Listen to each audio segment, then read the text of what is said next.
মানুষ কি মরে গেলে ফেরত আন না মায়া? ও মায়া, আমার মায়া মরণের কথা কহে রে। মায়া মরণের কথা কর নাই মায়া, কর নাই। আমি শুনেছি মায়া, আমার স্বামী যখন বলেছে চুপিয়া কিছুদিন পর মারা যাবে, আমি বুদ্ধি কাটিয়ে সব শুনে ফেলেছি। ভোরে, এটা আমার কথা না, ডাক্তার কইছে। মায়া আপনি কাঁদছেন কেন? আমি মরতাম না তো।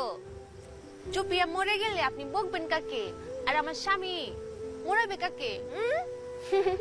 আমি মরতাম না, আমি আরো অনেক বুদ্ধি কাটাম। মারে, জগতে সব কান্তিকে ফেরত আউল যা, খালি মৃত্যুর দুয়ারে গেলে গা, আর ফেরত আউল যা না। এই যে মায়া, আপনি